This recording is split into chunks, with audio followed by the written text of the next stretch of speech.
Hello, YouTube friends. Ben Ochart here. Thank you so much for tuning in. I'm frustrated and a bit upset and a bit pissed off, but all I can do is continue to try and fix this situation. And let's go ahead and talk about it now.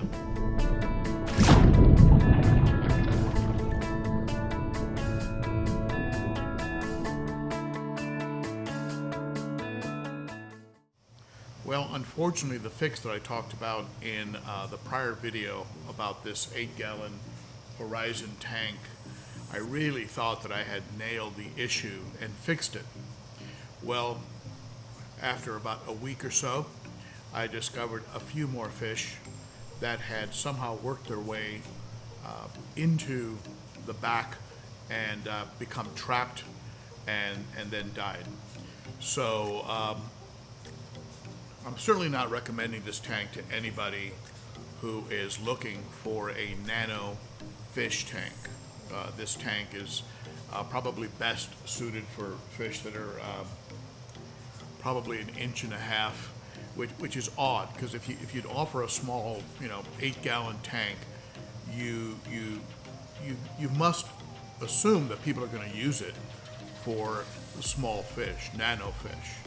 So you would imagine that the filtration would be set up for those nano fish. But as you can see here, I'm still trapping fish, and it still is a nano killer, a nano fish killer. What I did, and as you can see here, is I went ahead and abandoned that first fix.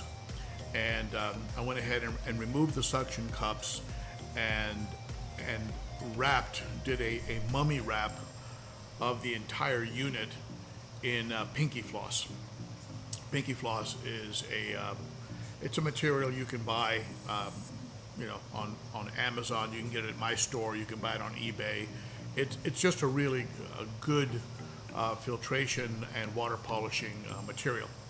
So what I did is I wrapped up the filter, and so now when it goes into the slot, as you can see here, when it goes into the filtration slot, there is no room around it for a fish to swim. It is all filled by Pinky Floss. So you can see here, Gary got a little bit curious before I put the filter back in, came up and inspected the area.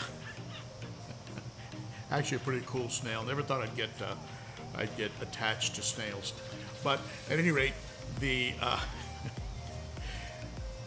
I hope that by filling up the entire compartment back there, so that there is no space to swim, that is going to handle the situation. It's very snug back there. Nothing really can get back there. Maybe a teeny fry could find a wedge in there, but certainly these fish are not. So I'm going to keep an eye on it for another week to 10 days. At this stage in the game, I don't think anyone should have to go through this much fixing and tweaking to try and get a tank that is small to be able to hold small fish. You're not going to put 3 to 5, 6-inch fish in an 8-gallon tank that's about 1 foot across. I mean, it's just not going to happen. It's designed to be a small fish tank, and they could have made the section in the back just a little bit bigger, and you could have dropped something like this, just a little hang-on back filter, and if you're listening, hygger, something like this can go into the back of that tank.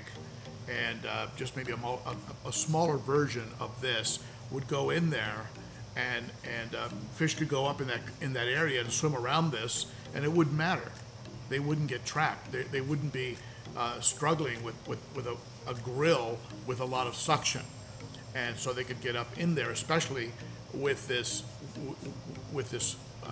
filter like this. Fish could get up there into that compartment and swim around, and and swim back out. There's a little bit of an overflow here, which the fish wouldn't mind at all, I'm sure. And then you've got this pre-filter that covers it up, and so there's no way a fish can get can actually get trapped and die. So maybe make that compartment a little bit bigger, hygger, and put something like this. That kind of a block, creating a tremendous amount of vacuum against a back wall, a little bit of a sort of a vortex that they can't escape from. That's not going to work in a nano tank system. And I don't want, I don't know, I guess you could use it just as strictly as a planted tank. I was thinking maybe shrimp, but I wouldn't even put shrimp in there because they can get up in there and have a hard time. So let's see if this pinky floss solves the problem. It's the whole compartment is filled now, so nothing can get in there, and the water level is high, is at a level where a fish can't get up and over the top, because that can also happen if you fill the tank too high. A fish could conceivably swim over the top and get into the filter compartment. So the water level has to be kept a bit low, maybe a little bit, just a little higher than it is here now. So at any rate, that's the upshot on it. I do not recommend this tank for nano fish. It requires too much tinkering around, and maybe as a planted tank, or possibly as a for fish that are going to be about 1.5 inches when you buy them, not small and grow them out, because they're not going to make it, they'll die. All right, so that's it for me, and wish me luck. This is my last attempt at this tank. If this doesn't work, it's going to just be a planted tank. I'm certainly not going to put my betta in there and risk him getting trapped or killed until I am absolutely certain that it's fixed. And as of right now, it is not fixed. I'm gonna have to see these fish survive for a length of time before that. And when you buy a tank, you shouldn't have to go through this to try and make it safe for your fish. That doesn't make any sense. Okay, so that's it. Sorry if it sounded like a little bit of a rant, but it is a rant, and I'm upset at myself for not thinking of filling up that whole back compartment sooner, but I am glad that I ran it through this thorough test before I put the betta into this tank. Okay, so we'll talk about this and a lot more on Saturday at the Cichlids and Coffee live stream. Be sure to tune in for that, and that's it for me. Thank you so much. If you have the time, watch some of these videos that are going to show up here. Watch some of those next. Thank you, my friends. Bye-bye.